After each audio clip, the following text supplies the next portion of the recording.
اوضاع مملکت طوریه که اگه قانون اساسی رو بلند بلند بخونی به جرم تبلیغ علیه نظام میگیرنت.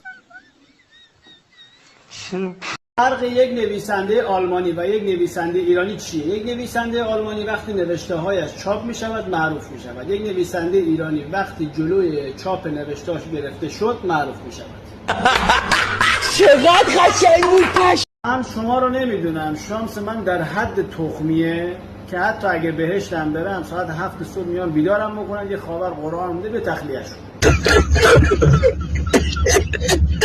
فقط یه ایرانی میتونه 2 سال بره خدمت 30 سال تعریف کنه. این چراگاه گاو در کشور هلنده، چقدر تمیزه. اینم منظره تفریحی در کشور ماست. اخبار 23 یه جوری غلیظ میگه بسم الله الرحمن الرحیم که انگار میخواد راستشو بگه. فرق بین ایرانی ها و خارجی ها وقتی میرن دم خونه کسی، خارجی ها محکم در نزن شاید خوابن، ایرانی ها محکم در بزن شاید خوابن. ما ایرانی ها 6 ماه اول سال امیدواریم اوضاع جامعه بهتر بشه. 6 ماه دوم سال رو هم دعا میکنیم که اوضاع از اینی که هست بدتر نشه. خدایا قربونت بشم. حالا خوبه که بخشنده و مهربانی. اگه عصبی و کینه‌ای بودی چه کارمون میکردی؟ مسئولین رفتن به مشکلات عشایر رسیدگی کنن. 40 تا گوسفند خوردن. اگه گرگ به گله عشایر میزد کمتر ضرر میکردن.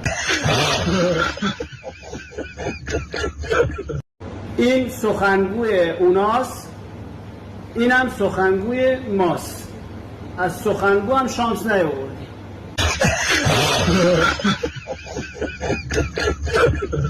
امروز صبح تلویزیون داشت دستاوردهای 46 ساله انقلاب رو میذاشت که برق رفت. ایران کجاست؟ ایران جایی است که مردمانش پیاده تا کربلا میروند اما از روی پل آبر پیاده نمیروند چون پادر دارن. تو همه کشورها رشوه میدن که یه کار غیرقانونی انجام بدن براشون، اما تو ایران رشوه میدیم که طرف وظیفه‌شو درست انجام بده. به ناپلئون خبر دادن که در جنگ پیروز شدیم. ناپلئون پرسید چقدر تلفات دادیم؟ گفت 60%.